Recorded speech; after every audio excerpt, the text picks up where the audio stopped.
Well, the Supreme Court's term ended this week, which means that the justices just dumped the remainder of their pea-brained rulings on us before dipping for the summer, where I'm assuming they're going to be wined and dined by billionaire Nazis on multi-million-dollar yachts as a reward for all of their pro-corporate decisions. But some of these rulings are so insane that I don't think it's enough for the justices to be impeached for blatantly disregarding the Constitution. I actually believe that the Ivy League institutions that granted these dipshits their law degrees in the first place should also be punished, because a 5-year-old could pen more coherent and legally consistent arguments than any of the 6 conservative justices. I actually believe that. Yet, these people who are clearly not well, they have immense power over our lives, even though they're very clearly ideologically captured. But let's just start with the Birthright Citizenship case, Trump v. Barbara. So if you'll remember, back on Trump's first day back in office, he signed a blatantly unconstitutional executive order getting rid of birthright citizenship, which he can't do since that is literally codified in the fucking U.S. Constitution. The very first sentence of the 14th Amendment reads, quote, "All persons born or naturalized in the United States and subject to the jurisdiction thereof are citizens of the United States and the state wherein they reside." So it's pretty straightforward. You don't have to be a legal expert to decipher its meaning. And federal judges that heard this case agreed with the obvious conclusion that, yeah, the president obviously can't get rid of the 14th Amendment by signing an executive order. Duh, like if you read the cases, they basically say that in much more words and more eloquently, but it seemed like they were almost flabbergasted that this was even attempted. But Trump appealed all the way up to the Supreme Court to try to save his unconstitutional executive order.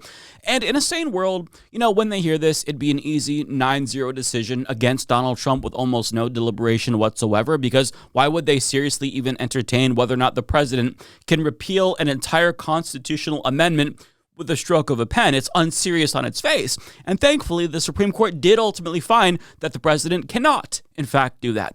But here's the thing. Not all of them agreed. It wasn't a 9-0 decision. I shit you not. The decision was 5-4. 5-4.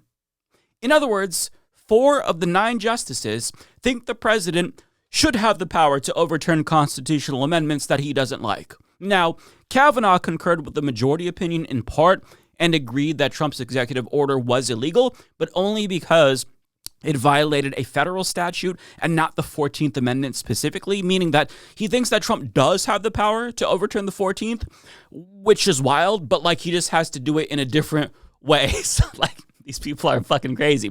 Now, as Mark Joseph Stern put it in an article for Slate, the fact that this was a 5-4 vote is a scandal. And that's the main takeaway, because it shows you how rogue the Supreme Court really is. Remember, their job isn't to pick and choose what they like and don't like about the Constitution. Their job is to interpret the Constitution.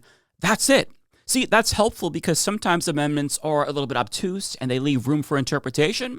But this is not one of those amendments. Yet, Thomas, Alito, and Gorsuch, and also Kavanaugh, they sided with Trump and basically argued that Trump should be able to get rid of the 14th Amendment because they don't like it. And I'm not being that uncharitable. So Fox News broke down the core argument from Thomas, who penned the dissenting opinion, and his argument was basically that he doesn't like the 14th Amendment because it benefits immigrants.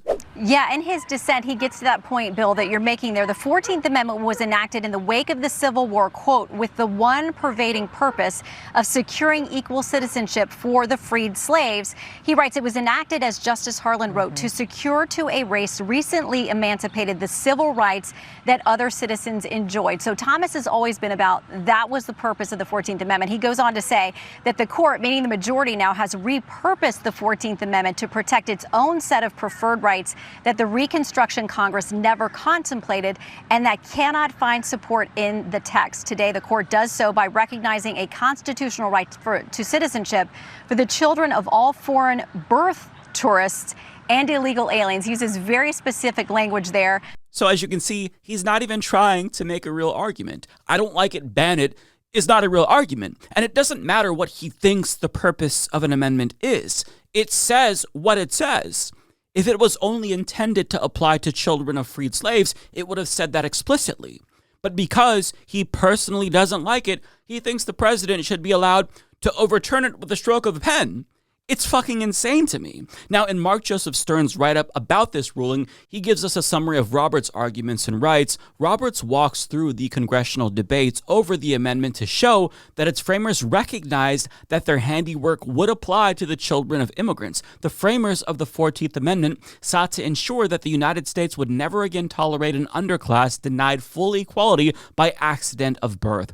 It is certainly encouraging that Roberts and Barrett offer a full-throated vindication of this foundational guarantee, but it is profoundly disturbing that 4 justices have rejected it. Few Supreme Court cases are as straightforward as this one. Rarely does history point so clearly to one outcome. Exactly. And this is alarming because if the justices are willing to entertain a debate about whether or not the president can blatantly violate the Constitution or overturn an amendment with an executive order, then nothing is off the table.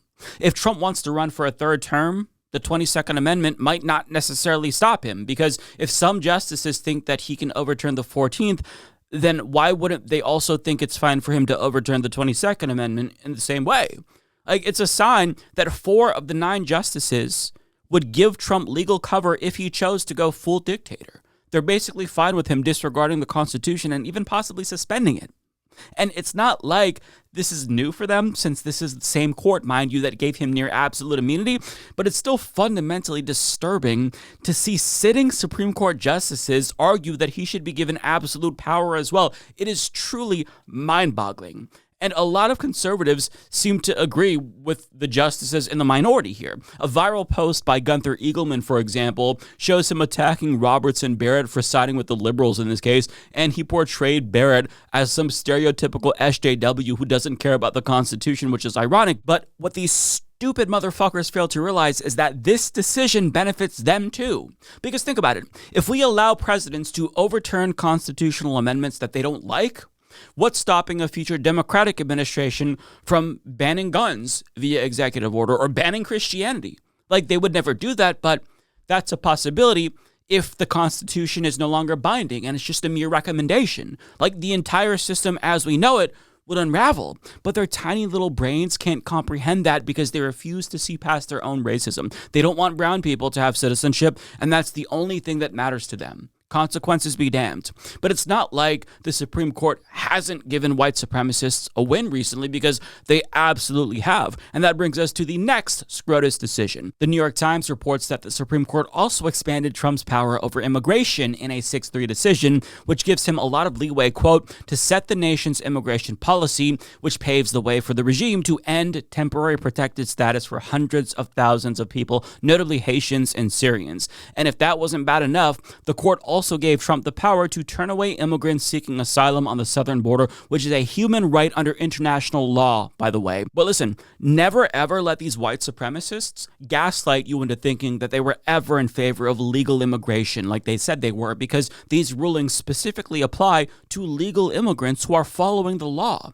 But you see, they could never do it the right way because that necessitates them being white, which is something that they can't change. There's a reason why you don't hear crying from the right about the white South African refugees being let into the country. It's always been about race, full stop. But this isn't surprising, at least from the Supreme Court, since they also gave ICE permission to racially profile as well. But we shouldn't let anyone pretend that this is about anything other than race, because it's not. And as Elie Mystal put it in The Nation, when it comes down to it, the thousands of words Alito wrote could have been tossed out in favor of just 10. Haitians have no rights white men are bound to respect. And that's all you need to know about this case, period. But sadly, I don't even think a lot of Americans knew about this profoundly fucked up decision by the Supreme Court. We're all just kind of going about our days, not realizing that 350,000 Haitians are now afraid for their lives because of this disgusting ruling. But one other group of Americans, aside from Haitians, who were very much aware of the Supreme Court ruling, was racists, who decided to harass Haitians for not leaving the country fast enough. So people are calling the community centers saying it's time for you to leave. To leave, and they're not saying that in that beautiful words that we are using now. So they are using N words to tell us to leave. Are you afraid if you're sent back that you would be killed? Very afraid. If Haiti will be safe, it will be a good pleasure to go back on my country. Yeah, but right now that's just not. No, right now, no. It is so heartbreaking to watch that segment. And to make matters worse, nothing that they're saying is going to earn them any sympathy whatsoever from white supremacists. Nothing. They simply do not care about their lives, even though these legal immigrants are a net positive to these white communities, objectively speaking. Is there a sense of what would happen if the Haitian population there was mostly removed? Yeah, I mean, from what we've heard from local and state officials really over the past year and a half, even from Republicans, is that the main impact would be an economic one. And the Greater Springfield Partnership, essentially the Chamber of Commerce, even made a point to emphasize in recent statements that Haitians pay taxes and reinvest into the economy. But as I talked about here, the influx of Haitians really came as a shock over the past few years in terms of population growth, especially as the population here was declining and as business leaders were looking to fill worker demand. So on top of filling that demand, there were at times strained resources on healthcare, infrastructure, complaints documented by local and state officials over driving issues as well. But bottom line, when you talk to any of the Haitians here about what they're going to do next, they just know they cannot go back to Haiti. And even just looking at the conditions there, the U.S. Embassy last week had to operate in reduced staffing because of security risks. So what they're really trying to focus on now, and I was speaking to the executive director of the Haitian Bridge Alliance about this over the weekend, they're really trying to rally members of Congress for any lasting change here in the absence of now these TPS protections. But that, of course, remains to be seen, Anderson. Yeah, but I'm not going to hold my breath. But the lesson is that there's no economic argument that you can make that's going to resonate with racist Republicans. None. When given the choice between economic prosperity with immigrants or economic devastation without immigrants, they'll opt for the latter every single time, because living in a dying city with no economic opportunity is preferable to them losing their white hegemony. They actually believe fundamentally to their cores, because they are racist, that being a poor white person in an all-white city that's dying is preferable to economic prosperity if it means that they have to coexist with non-white people. They will happily cut off their noses to spite their faces, because all that matters to them is that they feel superior at least to black and brown people. Rich people can rob them blind, their employers can exploit them, and that's fine. They can die due to a lack of health insurance, but as long as they're doing a little bit better than black and brown people, they're satisfied. That's the kind of people we are dealing with in this country, and it's the same mindset that led to Donald Trump's victory, not once, but twice. And I can't stress this enough. Fuck these people. Fuck all of these motherfuckers. They are racist scum, and they've become so emboldened that they're not even pretending to not be racist anymore. And now the Supreme Court gave Trump the power to explicitly do the bidding of the most incestuous barbarians in the fucking country, and I find that repulsive. Fuck this court.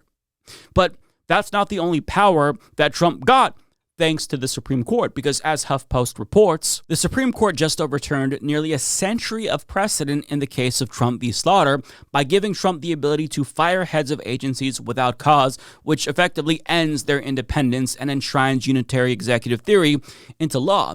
And in one fell swoop, Project 2025 just became permanent like that. But if you want to know how dumb the Supreme Court is, well, they simultaneously released an exception to this ruling that I just talked about in a different case, and they held that Trump can't fire Fed Governor Lisa Cook, at least for now, because, as Roberts put it, the Federal Reserve is supposed to be independent, I guess unlike other agencies. So if it wasn't already obvious, they're just making shit up. They're validating unitary executive theory and stripping away the independence of executive agencies, but they're like, yeah, but we don't want to do that for like this one agency. We want to make an exception for them because we say so. This is some baby-brained ass logic. There's absolutely no consistency from this court. How many times have they violated their own fucking precedent? It's bananas. And sure, like, if you dive a little bit deeper, they'll apply some flimsy legal rationale to their dumbass decisions, but that doesn't change the fact that we all know that they're just doing what they want and then post hoc justifying what they want to do later, even if it's logically and legally inconsistent. And they know that we know they're doing this, but they're like, who gives a shit? The perception, our legitimacy, it just doesn't matter. It feels like nothing matters in this fucking country anymore. Their only guiding light as a court seems to be white supremacy, class war, and corporate supremacy. That's the only consistent thread. And on that note, by the way, HuffPost reports that the Supreme Court just gutted even more campaign finance rules in NRSC versus FEC because, of course, they would. Quote, parties which can raise much larger contributions from individual donors than candidates can now spend unlimited sums in coordination with their candidates. That is likely to benefit Republicans ahead of the 2026 midterms, as Democratic candidates have been outpacing their Republican competition, while Republican Party committees are raising more than Democrats. The weakening in campaign finance laws means that donors seeking influence will have a greater ability to increase the sums to individual campaigns through their larger donations to political parties that work with those candidates. So this will, of course, give oligarchs even more sway over our elections, but it also gives party establishments more power too, because if they see an insurgent candidate that's gaining steam, the two major parties can basically shoot a money cannon at their preferred pro-Israel establishment candidate to help defeat the anti-establishment outsider. And even though this case was brought forward by J.D. Vance, which is going to give him and Trump even more leeway in deciding the outcome of GOP primaries, I don't think it's hard for any of us to imagine the Democratic Party establishment also taking advantage of this too, so that way they can insulate their incumbents from socialist challengers. So it's just another nail in the coffin of our so-called democracy. But guess what? We're still not done, my friends, because the Supreme Court gave a middle finger to trans people, too, on the last day of Pride, no less. And they ruled that states can, in fact, ban trans people from sports. But the silver lining, however, as Aaron Reed explains, is that the ruling authored by Justice Kavanaugh was narrower than some of the worst-case scenarios. It preserved Bostock, did not overly strip transgender people of equal protection, and explicitly declined to decide whether states must exclude trans athletes. Now, for those who don't remember, Bostock is the surprising Supreme Court decision from 2020 that struck down employment discrimination against LGBTQ plus people. So I'm thankful that they left that precedent intact, and I shouldn't have to worry about whether or not this Supreme Court is going to strike down their own precedent, but you never know with these people, right? But with that being said, it's still very alarming to see the Supreme Court open the door to any discrimination against a marginalized group of people, because they could theoretically build upon this precedent in future cases, even though, as the liberal justices argue, this is a basic, clear-cut equal protection case. But again, they could have made a sweeping ruling where they banned trans athletes from sports in all states, but they didn't. So, silver lining, I guess, right? Like, that's how bad things are. It's a win when the Supreme Court only says that states are allowed to discriminate, but they're not making them discriminate. Like, if that's a win, we live in hell, and we do, in fact, live in hell. But of course, this is a win for the people who are hyper-fixated on the small handful of trans athletes in the country, and I'm sure that they're going to be cracking open the champagne bottles today because the fascists netted them a win. But it's not all bad news, because the Supreme Court also rejected a bid to overturn Trump's E. Jean Carroll verdict, where he was found liable for rape in civil court. Now, to be clear, they didn't necessarily side with E. Jean Carroll here. They just declined to take up Trump's appeal, which is a win for her. Now, this doesn't have any effect on us materially, but I mean, it made Trump mad, so there's that, right? Looking for the small things, people. But there is more. In a 5-4 ruling, the Supreme Court held that states can, in fact, count their mail-in ballots, even if they arrive after Election Day, quote, so long as they are postmarked by then or election officials deem the ballots to have been cast on time, meaning that our merciful Supreme Court is going to allow 30 or so states to continue to count votes even if they arrive late. And this is another one of those instances where it's a scandal that the decision was so close. It should have been 9-0, because the Trump regime is literally asking the Supreme Court to disenfranchise voters if their ballots happen to arrive late. But the court is saying, we don't really want to go that far, because we at least have to pretend that this country is a democracy. And if we're a little bit too brazen, we might destroy that illusion, which is necessary to keep the peace. So let's not do that yet. And it's infuriating to me that this had to be adjudicated in the first place, because, again, common sense, but that's out the window when you are ruled by fascists. But there's one last thing that I want to talk about, As NBC News reports, Epstein attorney and professional fuckface Alan Dershowitz lost his defamation lawsuit against CNN in lower courts, and he tried to appeal to the Supreme Court to get them to overturn precedent set in the 1964 case, New York Times v. Sullivan, where the court held that public figures had to show evidence of actual malice to win a defamation lawsuit against news organizations. And even though the court chose to not take up Dershowitz's case, Thomas and Gorsuch both penned a dissent where they showed interest in revisiting Sullivan, and they argued that the actual malice standard was too exacting, and Thomas implied that it's actually unconstitutional because it's not in the Constitution. Okay, whatever. Again, we're just making shit up, so it doesn't matter. But understand that if they were to overturn Sullivan, that would benefit no one in this country with the exception of a small handful of elites. But that's precisely why they might want to do that, because it would let individuals like Donald Trump and Elon Musk and other litigious rich dickheads to successfully sue their critics into oblivion. See, as it stands right now, these people are only able to intimidate their critics with frivolous slap suits that are costly to defend, yet they have no real chance of winning. But if elites were able to actually win these defamation lawsuits against their critics, I mean, our ability as a society to utter any words of criticism towards elites would be greatly limited. Unless, of course, the elites that we're criticizing are generous enough to allow us to criticize them without suing us into bankruptcy. But with that being said, I don't want to catastrophize too much because there's no decision there, just something to be on the lookout for. But in conclusion, the obvious takeaway after looking at all of these cases is that we are very obviously still headed very much in the wrong direction at full speed. Like, I don't think we've gone fully off the cliff yet in every conceivable way, but we're very close. Like, we're not fucked beyond repair, but it's getting harder and harder to salvage the country because of all of the damage that the fascists are doing to this country. Now, not to beat a dead horse, but I kind of have to say it because I'm talking about the Supreme Court, but if we ever want a chance to rebuild this country, we have to expand the court and impeach and prosecute every single corrupt Supreme Court justice. Otherwise, we don't have a chance. I don't know how else to put it. Remember, in the same term, they also gutted the Voting Rights Act, effectively bringing back the Jim Crow status quo. And before that, they got rid of preclearance. Years before, they gutted the Voting Rights Act. They got rid of Roe. A decade earlier, it was Citizens United. So this extremist, rogue, illegitimate, not-so-Supreme Court is destroying this fucking country. And we have to rein in their power if we even want a chance at changing the trajectory of this country.